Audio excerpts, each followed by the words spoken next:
In today's episode of the Pathway Presents podcast, I have an interesting guest here with me today. I'm with Joe Lizauskas, and he's hailing over from the team, or I should say, hailing over from the A-Team. He is setting up content and comms to basically, support the technology that the A-Team is building for the Billy economy. So we really want to deep dive into that members-only network of the world's topmost engineers, product designers, product leaders, marketers to build groups and teams and build up to support all companies with exciting missions out there. So just a little intro from my side on A-Team, but I'm sure Joe is going to give us a deep insight and his thoughts on content and growth for the company. So welcome to the show. Hey, thanks for having me. Of course. So maybe in your own words, what is A-Team, the A-Team all about in sort of your perception? Yeah, so A-Team is founded on this idea that teams really matter. So think about how you work when you work.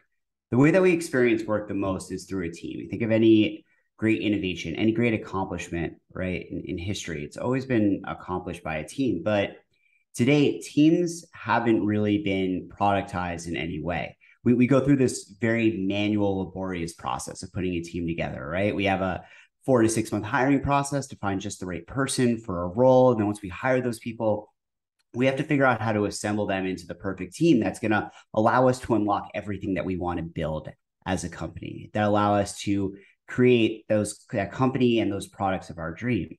And A-Team is a way to really expedite the way that's done and reimagine the way that teams are formed. So we have a vetted members only network of over 5,000 of the world's top product builders, primarily folks who during the Great Resignation were at the big FANG companies, Facebook, Apple, Amazon, Netflix, Google, and started just getting a little bit disillusioned with the sort of day-to-day grind of working in big tech. And decided that, they wanted to strike out on their own. But a lot of them were very hesitant to do so in the traditional world of gig economy platforms. Because, if you see me on Upwork or Fiverr, you might think, God, Joe, like you're probably not that good of a marketer or a content leader, right? There's something that's sort of commoditizing and a race to the bottom about those platforms. Mm-hmm. But what A-Team created was a way for those types of folks to come once they get access to our network, to come together as a team, being matched with people that they've worked together with before, where they can invite teammates that they really love working with to work with, or be matched with folks that based on our team graph technology, which is kind of a combo of a skill graph meets an experience graph meets a social graph, that we're able to predict that they're going to work really well with in the future. And then you're able to form together as a team and then choose missions that you want to work on for some of the world's most exciting tech companies. One thing that really differentiates A-Team is that we are members only on the customer side as well. So you have to apply to get access to A-Team, and you have to have a mission that our network is going to be really excited to work on. And it can't just be a very short term, we want to do all you to do this data entry project type of thing, right? It has to be a true outcome driven initiative that is going to be an interesting problem for our network to solve. And this has just been a very powerful idea for us. The value prop to the builders in our community, right, was such that, we grew to over, 5,000 builders purely through word of mouth while in stealth until a couple months ago. On the client side, A-Team originally started as bringing teams together to fight COVID-19 through different initiatives like contact tracing and PPE distribution. But word sort of spread organically with customers, and it just spread through word of mouth, and to the point where we had over 250 customers when we launched.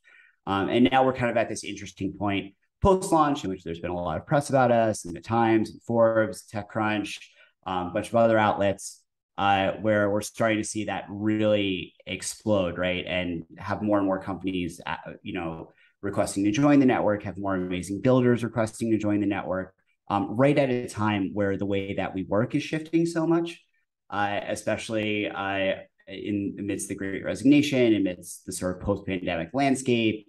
amidst this big shift to remote work. That's just a really, really interesting place to be at this point in time. Yep. Makes a whole lot of sense. What would you say? Which types of organizations or companies are a great fit for groups or like basically onboarding their A team and working with an A team? Is there a certain size that they need to have? You mentioned already there needs to be a certain attractiveness to the problem that they actually solve or want to have solved. Maybe tell us like what makes a great fit of a company working with you guys. Yeah, it really starts with that having a key problem that you want to solve, right?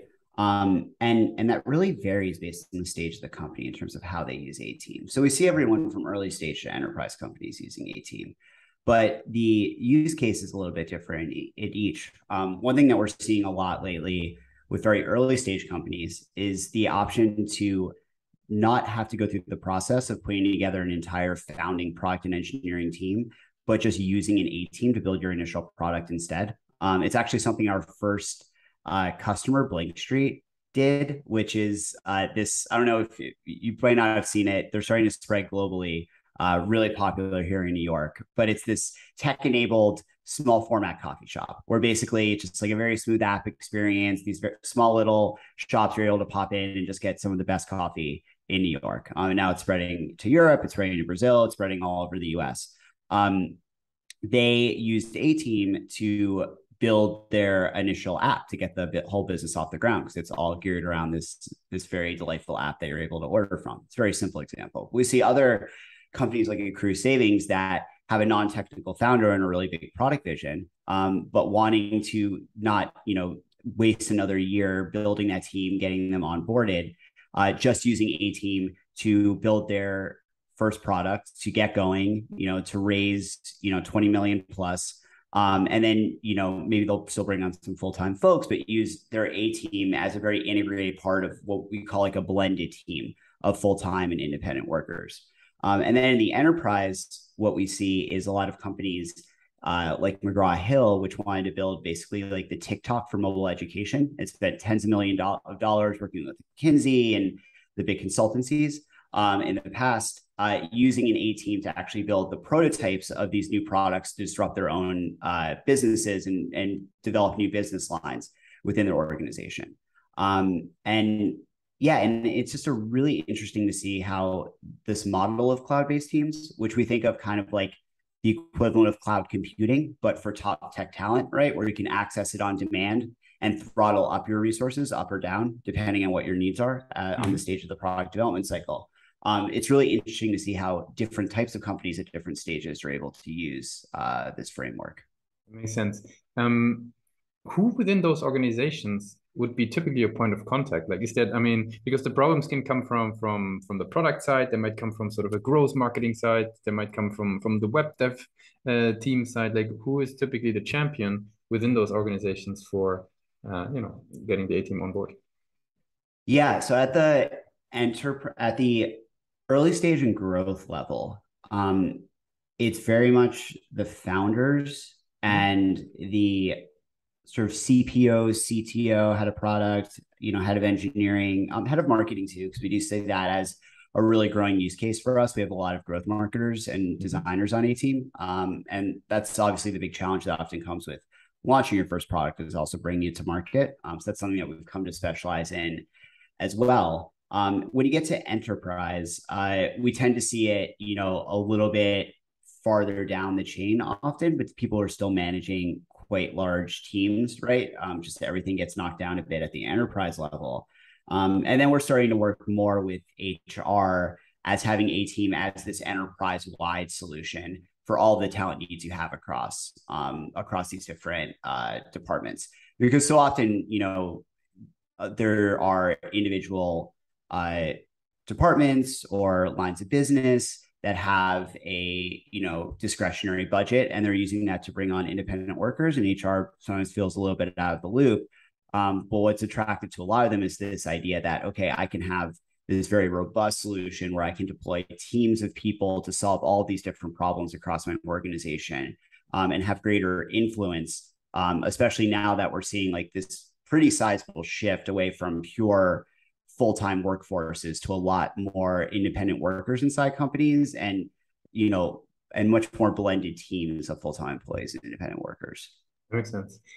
Now, how do these folks learn about the A-Team? Like, what's sort of the buyer's journey? What is or the acquisition channels, I should maybe frame it like that they, walk through in order to get started? Maybe tell me a little bit about that.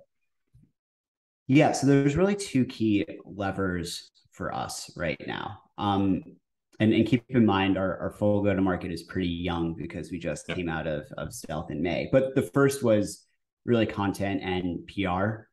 So we very much took our time to have a very impactful launch of the company, where we got the sort of press that you normally don't see from a Series A organization, and a deeper sort of profile and narrative around how we're introducing this category of cloud-based teams and this new concept of the builder economy for highly skilled workers as a successor to the gig economy.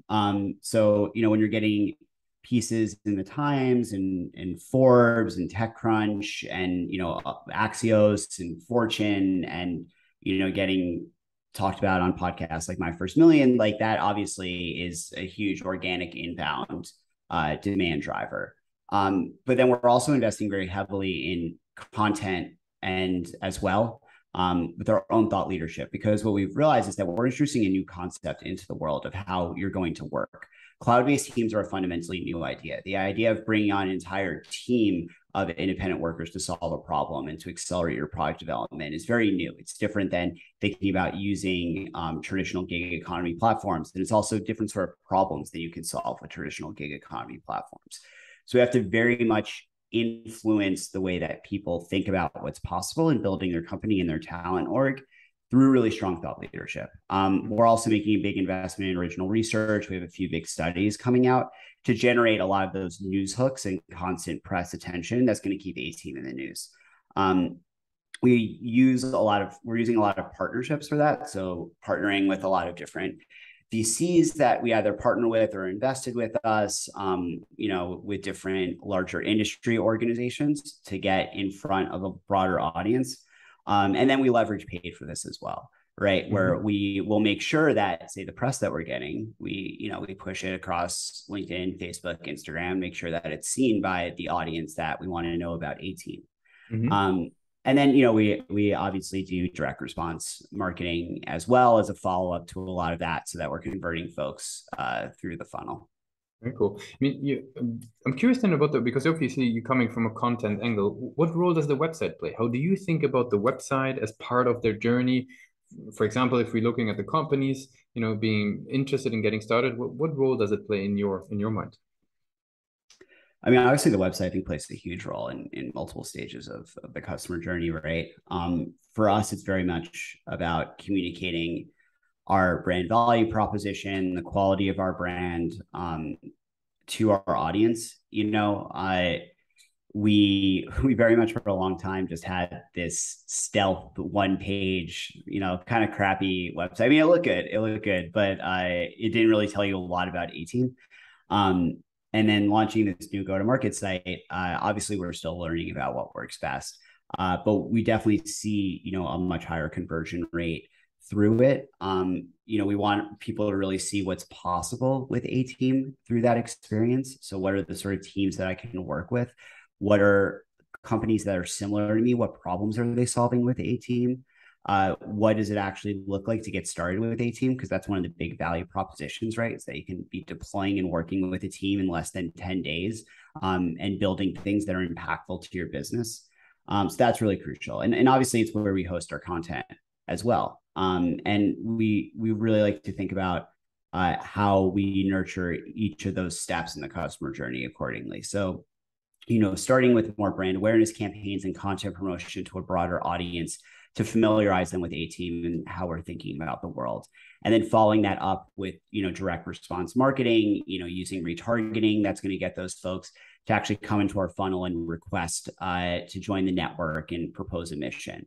And then, as they are going through the sales process and thinking about, okay, how am I actually going to use A.Team? How am I going to think about deploying this within my company? How am I going to answer those questions that my boss has? Is like, oh, I've worked with independent workers or freelancers before, and I had X, Y, and Z problems. How do you answer those problems for them? We want to be producing content and resources for our buyers that are going to make that all easier throughout that sales process. And then once they start working with us, what we see a lot is those teams growing, right? So we want to serve them ideas for new different types of initiatives they can solve with A.Team, different ways to think about managing their remote teams. We're still young, so we're still building a lot of that up, but we've seen that be really impactful so far. Very good. Since we sort of slowly coming to an end of the interview, and we talked a lot about sort of what you guys are doing, the growth channels. You gave a great overview of the role of the page as well. I would have some rapid fire questions to get to know you and your journey a little bit better to wrap it up for today. You ready for those? All right, let's do it. What is the last book you read or the last podcast you listened to? Oh, I'm in a trashy summer reading series right now. I'm reading this Singularity series. It's 4 books. I'm on the third one right now. It's basically about AI that comes to life. I won't give away more than that. It's actually a creepily similar narrative to the Google engineer that thinks that the Google language processor has come to life. It's a very similar way that the AI develops in this book.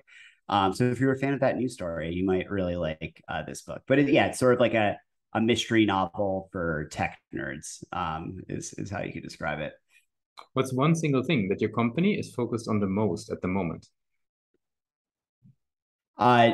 Creating the best place on earth for independent builders to grow their careers. I mean, that's what it all comes down to is, can we make this a really compelling place, not just to find a project or initiative, but to call home and to build a career over the long run, working on the things that matter to you. That's like our guiding light, now and always. If there would be no boundaries in technology, what's the one thing that you would fix for your role as a content and comms manager? From a content and comms perspective, that's a really great question. I think that it's all about how do you reach your audience really effectively, right? In all capacities. And I think one of the biggest tensions that anyone feels is between the ability to target the right audience for your stuff and get things in front of them, with managing like data and privacy considerations around that. Because sometimes when you're doing like a lot of, Facebook advertising, it can feel sometimes maybe even a little sketchy in the area that you're in. So I think a kind of new solution to how we think about content distribution past just like the traditional social and Google driven ad networks is something I would love to see innovations around. And for the very last question, I'd like to do a little bit of time travel, right? Let's go back, maybe even to your, to your formal studies, right? Like back to the bachelor degree time. So now you're heading out of formal education. What's the one thing that you would give yourself as an advice for your journey as a, as a writer, as an author, as a content marketer along the way? I think to be really early on platforms, because that's where you see the largest audience growth to begin with. I think I've like hit this once with LinkedIn newsletters, where now I have like close to 150,000 subscribers there, and it's been a great audience for me. But Substack, I had a chance to be early on, didn't put in the time and effort. TikTok, Twitter. I think really when you see a promising emerging new platform, going in on it hard and really dedicating yourself to it, it's so much easier to build an audience in the early days than when you're coming in later. Any advice for what you learned building up that LinkedIn list that you just mentioned? Anything that you found to be maybe surprising in that process or was really helpful in building up that audience? I think there is a craving for a quality of content and storytelling on across channels that people dismiss. It's all like, oh, let me put out a bunch of like quick crappy content and it's all just about volume and consistency. But I don't think that's the formula at all. even on LinkedIn, which often gets like parodied for the awful broems and, and disingenuous platitudes that are plastered all over that network. I still think that there is an audience that really appreciates quality writing, quality storytelling, and that leads to people sharing what you're writing, to advocating it to others, and allows you to build momentum over time. I still think there's a lot of room for quality and craft in this world, and it's by far the easiest way to stand out. Very cool. Joe, really appreciate all the insights you shared with us. Thanks a lot for being a guest on Pathfinder Presents. Thanks for having me.